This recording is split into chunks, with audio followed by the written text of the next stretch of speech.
Hello friends, எல்லோருக்கும் வணக்கம். Welcome to young investor channel. Actually today markets பார்த்துருப்பீங்க. So கால்த்தால பார்த்தீங்கன்னா ஒரு நல்ல பாசிட்டிவ் ட்ரெண்டில் தான் மார்க்கெட் ஓப்பன் ஆச்சு. இப்போவும் பார்த்தீங்கன்னா பாசிட்டிவ் ட்ரெண்டில் தான் இருக்குது. But bank Nifty negative trend மாறிடுச்சு. நிஃப்டி 25,126 பாயிண்ட்ஸ் பாசிட்டிவில் இருக்குது. 23 பாயிண்ட்ஸ் பாசிட்டிவில் ட்ரேட் ஆகுது. சென்செக்ஸ் 20 பாயிண்ட்ஸ் மேலே பாசிட்டிவில் இருக்குது. 82,465 பாயிண்ட்ஸில் ட்ரேட் ஆகுது. பேங்க் நிஃப்டி 56,663 பாயிண்ட்ஸ் நெகட்டிவில் இருக்குது. 175 பாயிண்ட்ஸ் நெகட்டிவில் இருக்குது.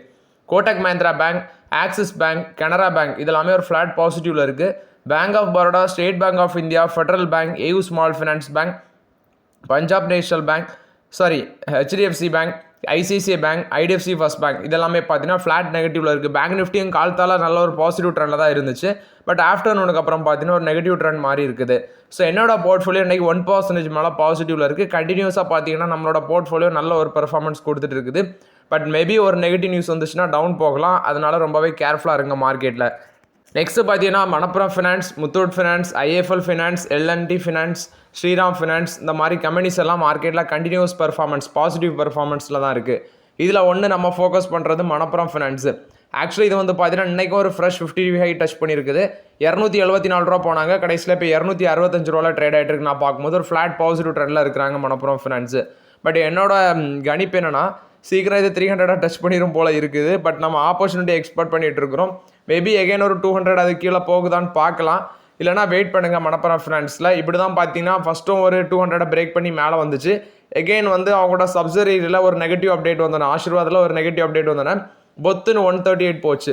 அது மாதிரி கூட நடக்க சான்ஸ் இருக்குது. பட் ஃபியூச்சரில் பெயின் கேபிட்டல் தான் இதை கண்ட்ரோல் பண்ணுவாங்க. இப்போ இருக்க ட்ரெண்டில் வந்து பார்த்தீங்கன்னா கொஞ்சம் வெயிட் பண்ணுங்கள். ஏன்னா ஸ்டாக் ப்ரைஸ் பீக் லெவலில் இருக்குது. எப்படியும் ஒரு டவுன் ட்ரெண்ட் போகலாம் அப்படிங்கிறது என்னோட ஃபீலிங். பட் நம்ம கொஞ்சம் பொறுமையாக இருக்கணும். ஸோ மணப்புரம் ஃபினான்ஸ் ஆல்ரெடி நம்ம யூஸ் பண்ணியிருக்கிறோம். எகைன் ஒரு ஆப்பர்ச்சுனிட்டிக்காண்டி வெயிட் பண்ணலாம் மணப்புரம் ஃபினான்ஸில். நெக்ஸ்ட்டு பார்த்தீங்கன்னா இந்த ஜிண்டால்ஸா அந்த ஷேர் வந்து 10% மேலே positive circuit, actually upper circuit அடிச்சிச்சு. 287 ரூபா போச்சு. கடைசியில் இப்போ 249 ரூபாவில் ட்ரேட் ஆகிட்டு இருக்கு. ஜிண்டால்ஸால் இந்த பெர்ஃபார்மன்ஸுக்கு ரீசன் வந்து மிடில் ஈஸ்ட்டில் அவங்களோட இன்வெஸ்ட்மெண்ட்டை எக்ஸ்பென்ஷன் பண்ணுறாங்க. குறிப்பாட்டு நியூ இன்டர்நேஷனல் இன்வெஸ்ட்மெண்ட்னு சொல்லலாம். ஃபஸ்ட்டு மிடில் ஈஸ்ட்டில் அயர்ன் அண்ட் ஸ்டீல் செக்டரில் வந்து இவங்களோட ப்ரெசன்ஸை எக்ஸ்பேண்ட் பண்ணுறாங்க. அதுக்கு வேண்டி $118 மில்லியன் வந்து இன்வெஸ்ட்மெண்ட் பண்ணுறாங்க. இது போக யூஏஇயில் குறிப்பாட்டு சவுதி அரேபியாவில் 2 ஜாயின்ட் வெஞ்சர் ஃபார்ம் பண்ணுறாங்க பைப் மேனுஃபேக்சரிங் ப்ராஜெக்ட்டுக்கு. இதில் வந்து பார்த்தீங்கன்னா ஆனுவல் கெப்பாசிட்டி இந்த மேனுஃபேக்சரிங் பிளானில் கிட்டத்தட்ட 3 லட்சம் டன்ஸ் வந்து ப்ரொடக்ஷன் பண்ணலாம் அப்படிங்கிற அப்டேட்டும் சொல்லியிருக்கிறாங்க. அது மட்டும் இல்லாமல் பார்த்தீங்கன்னா ஆயில் அண்ட் கேஸ் இண்டஸ்ட்ரி அந்த கம்பெனி கூட வந்து மெமரம் ஆஃப் அண்டர்ஸ்டாண்டிங் போட்டு அங்கேயும் ஒரு ஜாயின்ட் வெஞ்சர் வச்சு சப்சிடரி ஃபார்ம் பண்ணியிருக்கிறாங்க. இது மட்டும் இல்லாமல் நான் சொன்ன அந்த ஃபஸ்ட்டு $118 மில்லியன் இன்வெஸ்ட்மெண்ட்டில் அயர்ன் அண்ட் ஸ்டீல் செக்டரை வந்து மிடில் ஈஸ்ட்டில் வந்து ஸ்ட்ரென்தன் பண்ணுறாங்க. ஸோ இந்த பேசிஸில் வந்து பார்த்தீங்கன்னா ஜிண்டால்ஸா இன்றைக்கி மார்க்கெட்டில் ஒரு நல்ல பெர்ஃபார்மன்ஸில் ட்ரேட் ஆகிட்டு இருக்குது. நெக்ஸ்ட்டு பார்த்தீங்கன்னா டாடா மோட்டர்ஸ். ஆக்சுவலி நேற்று இவங்க நிறைய பாசிட்டிவ் அப்டேட்லாம் கொடுத்துருந்தாங்க. குறிப்பாட்டு 35,000 கோடி ஓவர் த பீரியட் ஆஃப் டைமில் நாங்கள் இன்வெஸ்ட்மெண்ட் பண்ணுவோம். அது மட்டும் இல்லாமல் 7 புதிய மாடல்ஸ் வந்து இன்ட்ரடியூஸ் பண்ண இருக்கிறோம். அது மட்டும் இல்லாமல் பார்த்தீங்கன்னா 23 ரெஃப்ரெஷஸ், அதாவது இருக்கிற மாடலில் ரெஃப்ரெஷ் பண்ணி லான்ச் பண்ணோம் அப்படிங்கிற அப்டேட்லாம் நிறையவே கொடுத்துருந்தாங்க. ஸோ அது மட்டும் இல்லாமல் வந்து பார்த்தீங்கன்னா இன்றைக்கி டாடா மோட்டார்ஸுக்கு நிறைய ப்ரோக்கரேஜஸ் ஃபார்ம்ஸ் வந்து அவங்களோட கருத்தை சொல்லியிருக்கிறாங்க. இல்லை ஃபஸ்ட்டு மோட்டிலால் ஓசால் வந்து பார்த்தீங்கன்னா நியூட்ரல் சொல்லியிருக்காங்க. 4% கீழே போகும். 690 ரூபா டார்கெட் ப்ரைஸ் சொல்கிறாங்க. நுவாமா இன்ஸ்டிடியூஷனல் ஈக்விட்டிஸ் 6.7% டவுன் சைட் போகும். 670 ரூபா டார்கெட் ப்ரைஸ் சொல்கிறாங்க. எம்கே குளோபல் வந்து பைக்கால் கொடுக்குறாங்க. 800 ரூபா டார்கெட் ப்ரைஸ், 11.2% மேலே போகும்னு சொல்கிறாங்க. இது எல்லாமே அவங்களோட கமர்ஷியல் வெஹிக்கிள், பர்சஞ்சர் வெஹிக்கிள், அவங்களோட பிஸ்னஸ் பிளான்ஸ் எல்லாமே வச்சு மென்ஷன் பண்ணுறாங்க. ஸோ இது டாடா மோட்டர்ஸை பொறுத்த வரைக்கும் அப்டேட்டு. பட் நான் வந்து பார்த்தீங்கன்னா டாடா மோட்டர்ஸில் அப்பப்போ 1-2 பிக் பண்ணிட்டு தான் இருக்கிறேன். டாடா மோட்டர்ஸ் வந்து பார்த்தீங்கன்னா இவி சார்ஜிங் இன்ஃப்ராஸ்ட்ரக்சரை 5 மடங்கு வளர்ச்சி எக்ஸ்பெக்ட் பண்ணுறாங்க. குறிப்பாட்டு பப்ளிக் சார்ஜிங் பாயிண்ட்ஸை 1 லட்சம் சார்ஜிங் பாயிண்ட்ஸ் ஆட்டி எக்ஸ்பேண்ட் பண்ணுவோம் அப்படின்னு சொல்கிறாங்க. கிட்டத்தட்ட இப்போ கரண்ட் ஆட்ட அவங்க கைவசம் 22,000 சார்ஜிங் பாயிண்ட்ஸ் இருக்குது. 2000 சிட்டிஸில் வந்து அது ஆக்சுவலி ஃபாஸ்ட் சார்ஜிங் வந்து 2000 சிட்டிஸில் பார்த்தீங்கன்னா வச்சுருக்காங்க. அதை வந்து 1 lakh ஆட்டு நாங்கள் செட்டப் பண்ணுவோம் அப்படின்னு சொல்லி டாடா மோட்டர்ஸ் தரப்பில் வந்து அப்டேட் கொடுக்குறாங்க. நெக்ஸ்ட்டு பார்த்தீங்கன்னா 2 நான் பேங்கிங் ஃபினான்ஷியல் கம்பெனிக்கு வந்து எம்கே குளோபல் ஃபினான்ஷியல் வந்து பார்த்தீங்கன்னா ஒரு அப்டேட்டை சொல்கிறாங்க. இந்த ஷேர் ப்ரைஸ் இந்த 2 கம்பெனிலையுமே ஷேர் ப்ரைஸ் வந்து 18 24 மாதத்துக்குள்ளே டபுள் ஆகும் அப்படின்னு சொல்லி சொல்கிறாங்க. 2 நான் பேங்கிங் ஃபினான்ஷியல் கம்பெனி எதெல்லாம் அப்படின்னு சொல்லி பார்த்தீங்கன்னா, ஒன்று AB capital, Aditya Birla capital, என்னோட வந்து ஸ்ரீராம் ஃபினான்ஸ். ஸ்ரீராம் ஃபினான்ஸ் வந்து 696 ரூபாவில் ட்ரேட் ஆகிட்டு இருக்கு. ஒரு ஃப்ளாட் நெகட்டிவ் ட்ரெண்டில் இருக்குது. ஆதித்யா பிர்லா வந்து 1.5% பாசிட்டிவில் இருந்துச்சு. ஆக்சுவலி $244 ட்ரேட் ஆகிட்டு இருக்கு ஆதித்யா பிர்லா. கிட்டத்தட்ட 1.5% பார்த்தீங்கன்னா பாசிட்டிவ்ல இருக்குது. இந்த 2 பங்குங்க தான் 18 to 24 monthஸில் டபுள் ஆகும் அப்படின்னு சொல்லி எம்கே குளோபல் ஃபினான்ஷியல் வந்து அவங்களோட அப்டேட்டை ஷேர் பண்ணியிருக்கிறாங்க. நெக்ஸ்ட் பார்த்தீங்கன்னா டாடா பவரோட சப்சிடரி தான் டாடா பவர் சோலார் அப்படிங்கிற ஒரு கம்பெனி, ஹோலி ஒன் சப்சிடரி. அவங்க தமிழ்நாட்டில் பார்த்தீங்கன்னா மேனுஃபேக்சரிங் பிளான் வச்சிருக்காங்க. குறிப்பாட்டு தூத்துக்குடின்னு நினைக்கிறேன், சோலார் மாடியூல் மேனுஃபேக்சரிங் பிளான்ட். இப்போ அது வந்து பார்த்தீங்கன்னா 4 GW கிராஸ் பண்ணியிருக்குது அப்படின்னு சொல்கிறாங்க. அவங்களோட ப்ரொடக்ஷனை 4 GW கிராஸ் பண்ணியிருக்குதுன்னு சொல்லியிருக்காங்க. இது டாடா பவர் கொடுத்த அப்டேட்டு. நெக்ஸ்ட் இந்த ஜனா ஸ்மால் ஃபினான்ஸ் பேங்க் அப்படிங்கிற பேங்க் ஸ்டாக்கு இன்னைக்கு 6% மேலே அப்பர் சர்க்கியூட் அடிச்சிருந்துச்சு. காரணம் என்னன்னு பார்த்தீங்கன்னா, அவங்க யூனிவர்சல் பேங்குக்கான அந்த லைசன்ஸை வந்து அப்ளை பண்ணியிருக்கிறாங்க. குறிப்பாட்டு ஆர்பிஐட்ட வந்து பார்த்தீங்கன்னா அந்த ஃபைல்ஸ் எல்லாமே சப்மிட் பண்ணியிருக்கிறாங்க. பட் இன்னும் ஃபைனல் அப்ரூவல் வரல, விரைவில் வரும் அப்படின்னு எக்ஸ்பெக்ட் பண்ணுறாங்க. ஸோ அந்த பேசிஸில் வந்து இந்த ஜனா ஸ்மால் ஃபினான்ஸ் பேங்க் பார்த்தீங்கன்னா 6% மார்க்கெட்டில் அப்பர் சர்க்கியூட் அடிச்சிருக்குது. நெக்ஸ்ட் மார்க்கெட்டில் கோஃபோர்ஜ் இன்னைக்கு ஒரு நல்ல பெர்ஃபார்மன்ஸ் கொடுத்துருந்துச்சு. மற்ற ஐடி ஸ்டாக்ஸை கம்பேர் பண்ணும்போது persistent system, tech Mahindra, LTM entry இதெல்லாம் கம்பேர் பண்ணும்போது கோஃபோர்ஜ் பார்த்தீங்கன்னா கிட்டத்தட்ட 4.5% மேலே பாசிட்டிவ்ல இருந்துச்சு. ஸோ இதில் வந்து என்ன சொல்கிறாங்கன்னா, இதான் வந்து டாப் ஐடி பெர்ஃபார்மன்ஸ் ஸ்டாக்ஸாக இருக்கும் அப்படின்னு சொல்லி ஜேபி மார்கன் வந்து ஓவர் வெயிட் ரேட்டிங் கொடுக்குறாங்க. 16% இந்த ஸ்டாக் வந்து மேலே போகும் அப்படின்னு சொல்லி அப்டேட் கொடுக்குறாங்க. ஃபினான்ஷியல் 26லையும் இவங்களோட க்ரோத் நல்லாயிருக்கும். அது மட்டும் இல்லாமல் எபிட் மார்ஜின் 100 basis point வரைக்கும் எக்ஸ்பேண்ட் ஆக சான்சஸ் இருக்குது. 12.6%லேருந்து 14% போக சான்ஸ் இருக்குது. ஃபினான்ஷியல் 27லையும் இவங்களோட மார்ஜின் நல்லா இருக்கும் அப்படிங்கிற அப்டேட்டை மென்ஷன் பண்ணியிருக்காங்க. ஸோ 38 அனாலிஸ்ட்டில் 28 அனாலிஸ்ட் இந்த ஸ்டாக்குக்கு பை கால் கொடுக்குறாங்க. ஹோல்ட் ரேட்டிங் பார்த்தீங்கன்னா 4 பேர் கொடுக்குறாங்க. ரிமைனிங் 6 வந்து செல் கால் கொடுக்குறாங்க. இது கோஃபோர்ஜை பொறுத்த வரைக்கும் அப்டேட்டு. நெக்ஸ்ட் வந்து பார்த்தீங்கன்னா டைட்டன் கொடுத்த அப்டேட்டு. ஆக்சுவலி டைட்டனுக்கு கேரட் லைன் அப்படிங்கிற ஒரு பிராண்ட் இருக்குது. வேலண்டைன்ஸ் டேயில் வந்து பார்த்தீங்கன்னா இவங்க 9 கேரட் ஜுவல்லரி அப்படிங்கிற ஒன்று லான்ச் பண்ணியிருந்தாங்க. குறிப்பாட்டு 22 கேரட் கோல்டை தான் இதில் மெயின்லி பை பண்ணுவாங்க.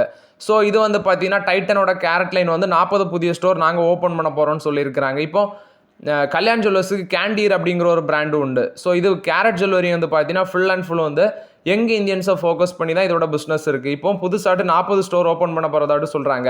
கேண்டீர் வந்து 80 ஸ்டோர் வந்து நாங்கள் புதுசாக ஓப்பன் பண்ணுவோம் அப்படிங்கிற அப்டேட்டை சொல்லியிருந்தாங்க. பட் டைட்டன் என்ன சொல்கிறாங்கன்னா, நாங்கள் 40 புதிய ஸ்டோர் ஓப்பன் பண்ண போகிறோம்னு சொல்கிறாங்க. கேரட் லைன்ட்டு ஆல்ரெடி கைவசமாட்டு 322 ஸ்டோர் அவங்க கைவசம் இருக்குது. ஸோ இந்த வருஷம் மட்டும் பார்த்தீங்கன்னா கேரட் லைனோட ரெவன்யூ வந்து $35.83 billion, அதாவது $418.96 million ஆந்து $418.96 million ஆந்துச்சு. 24% வளர்ச்சி அடைஞ்சிருந்துச்சு. அது மட்டும் இல்லாமல் எபிட்டா பார்த்தீங்கன்னா $2.96 billion இருந்துச்சு. ஒரு நல்ல க்ரோத் இருக்குது கேரட் லைனுக்கு. ஸோ இப்போ இவங்க என்ன பிளான் பண்ணுறாங்கன்னா, யூஎஸில் தலாஸ் அங்கேயும் பார்த்தீங்கன்னா ஓப்பன் பண்ண பார்க்குறாங்க. அது மட்டும் இல்லாமல் துபாயிலையும் 2 ஸ்டோர் வந்து வித்தின் 8 monthஸில் வந்து அவுட்லெட் ஓப்பன் பண்ண ஐடியாவில் இருக்கிறாங்க. இது டைட்டனோட கேரட் லைன் கொடுத்த அப்டேட்டு. புதுசாட்டு 40 ஸ்டோர் ஓப்பன் பண்ண போகிறாங்க. அது வந்து பார்த்தீங்கன்னா யூஎஸ், துபாய் மார்க்கெட்டு, இந்தியாலையும் ஓப்பன் பண்ண போகிறதாட்ட அப்டேட் கொடுத்துருக்காங்க. என்டிபிசி வந்து நோக்ஸ் சோலார் ப்ராஜெக்ட் அங்கே வந்து 193 மெகாவாட் கெப்பாசிட்டி ஆட் பண்ணியிருக்கிறோம் அப்படின்னு சொல்கிறாங்க. ஸோ டோட்டலாட்டி இப்போ இவங்களோட கெப்பாசிட்டி 80,708 மெகாவாட்டாக இருக்குது. இது வந்து சோலார் பிவி ப்ராஜெக்டில் வந்து பார்த்தீங்கன்னா 193 மெகாவாட் அடிஷன் பண்ணியிருக்கிறாங்க.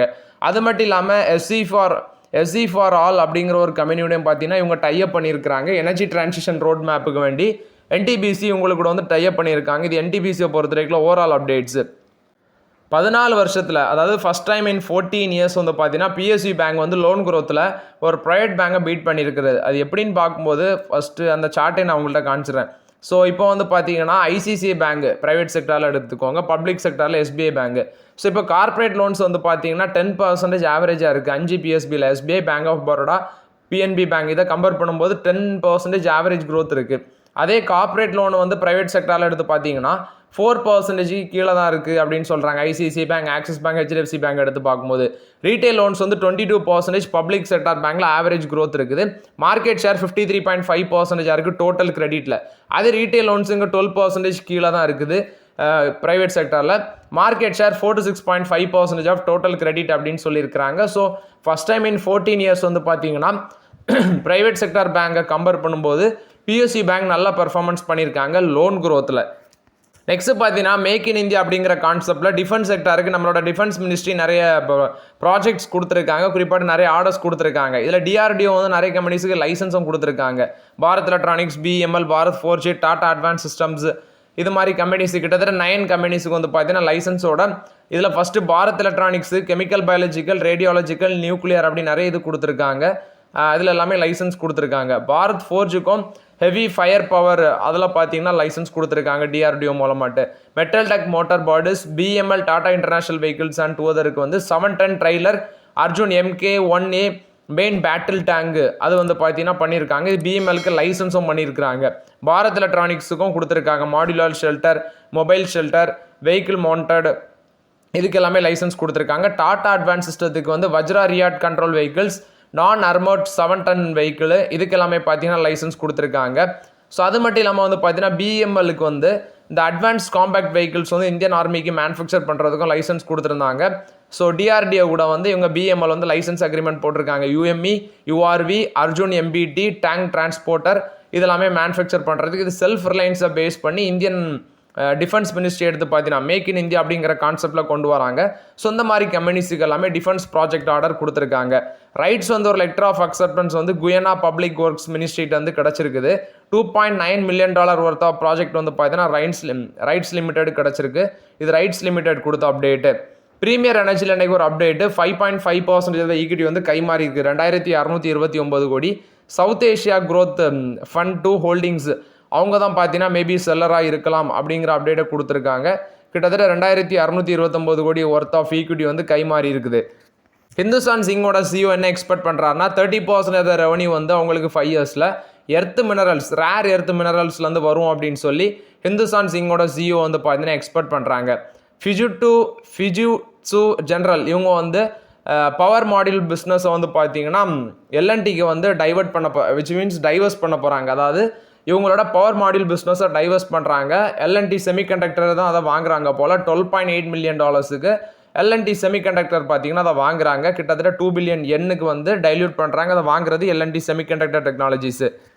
ஜி என்டர்டைன்மெண்ட் கொடுத்த அப்டேட்டு ஸ்டார்ட் அப்பான புல்லட்டில் வந்து ஸ்டேக் அக்யூசிஷன் பண்ணியிருக்கிறாங்க. மைக்ரோ ட்ராமா ஆப்பை வந்து இந்தியாவில் ஃபஸ்ட்டு மைக்ரோ ட்ராமா ஆப்பை வந்து இவங்க லான்ச் பண்ண போகிறதாட்டு ஜி என்டர்பிரைசஸ் லிமிடெட் அப்டேட் கொடுத்துருக்காங்க. இந்த ஸ்டார்ட் அப் கம்பெனியான புல்லட் அக்யூசிஷன் பண்ணதுக்கப்புறம் இதில் பார்த்தீங்கன்னா byte sized video stories, creator driven அதெல்லாமே போடுவாங்க. நெக்ஸ்ட் வந்து யங் வியூஸை கவர்ற மாதிரி சில அப்டேட்ஸ் எல்லாமே இருக்கும் அப்படின்னு சொல்லி அப்டேட் கொடுத்துருக்காங்க. இது ஜி என்டர்டைன்மெண்ட் கொடுத்த அப்டேட். HL டெக்னாலஜிஸ் வந்து பார்த்தீங்கன்னா டெக்னோ பார்க்கில் வந்து ஒரு டெலிவரி சென்டரை ஓப்பன் பண்ணியிருக்கிறதாட்ட அப்டேட் கொடுக்குறாங்க.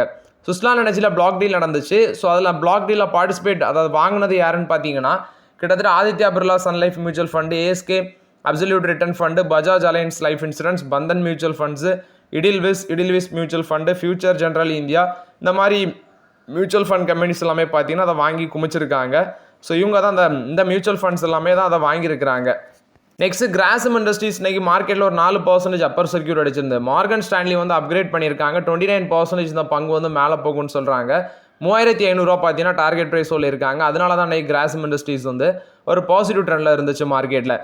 பவர் ஃபினான்ஸ் கார்பரேஷன் வந்து பார்த்தீங்கன்னா 0 கூப்பன் பாண்ட்ஸ் இஷ்யூன்ஸ் மூலமாட்டு ஃபண்ட் ரைஸ் பண்ண ஐடியாவில் இருந்தாங்க. கிட்டத்தட்ட ஃபஸ்ட்டு பேஸ் சைஸ் வந்து 500 கோடி, கிட்டத்தட்ட 2000 கோடி. பேஸ் சைஸ் வந்து 500 கோடி, கிரீன் ஷோ ஆப்ஷன் மூலமாட்டு ஒரு 1500 கோடி வந்து பார்த்தீங்கன்னா ரைஸ் பண்ண இருந்தாங்க. கிட்டத்தட்ட 6.20%லேருந்து 7.02% வரைக்கும் மென்ஷன் பண்ணியிருந்தாங்க.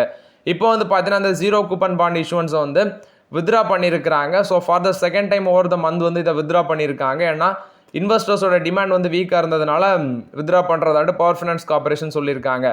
LNT வந்து பார்த்தீங்கன்னா பவர் டிரான்ஸ்மிஷன் அண்ட் டிஸ்ட்ரிபியூஷன் செக்மெண்ட்டில் ஆர்டர் வின் பண்ணியிருக்காங்க. கிட்டத்தட்ட 5000 கோடியிலேருந்து 10,000 கோடி வரைக்கும் வேல்யூ இருக்கும் அப்படிங்கிற அப்டேட்டை சொல்லியிருக்கிறாங்க. இது வந்து பார்த்தீங்கன்னா power and transmission and distribution business அந்த செக்மெண்ட்டில் தான் ஆர்டர் வின் பண்ணியிருக்காங்க. இது LNT கொடுத்த அப்டேட்டு. நெக்ஸ்ட் பார்த்தீங்கன்னா BSE கொடுத்த அப்டேட். ஆக்சுவலி BSE மேலே வந்து பார்த்தீங்கன்னா மார்க்கெட் பார்ட்டிசிபென்ட்ஸ் வந்து சில அலிகேஷன் வச்சிருக்காங்க. ஃபஸ்ட்டு இவங்க வந்து லெஸ் டிரான்சாக்ஷன் ஃபீ வந்து ஹை வால்யூம் ப்ளூ சிப் ஸ்டாக்ஸுக்கு வந்து வாங்குறாங்க. அதே மற்ற ஸ்டாக்ஸுக்கு வந்து பார்த்தீங்கன்னா அதிக அளவில் வந்து சார்ஜஸ் ஃபிக்ஸ் பண்ணுறாங்க. இப்போ பார்த்தீங்கன்னா குரூப் A, குரூப் B அப்படிங்கிற ஸ்டாக்ஸ் இருக்குது. அதுக்கு ஹை வால்யூமில் இருக்க ஸ்டாக்ஸுக்கும் வந்து பார்த்தீங்கன்னா பெர் க்ரோர்ஸுக்கு, அதாவது 1 கோடிக்கு வந்து 375 ரூபா டார்கெட் ப்ரைஸ் வாங்குறாங்க. 0.00375% வந்து வாங்குறாங்க. அதே XT குரூப் அப்படிங்கிற கேட்டகரியில் இருக்க ஸ்டாக்ஸில் வந்து லோ வால்யூமில் ட்ரேட் நடந்தாலும் 1 கோடிக்கு 10,000 ரூபா பார்த்தீங்கன்னா சார்ஜ் பண்ணுறதாட்ட அப்டேட் சொல்கிறாங்க.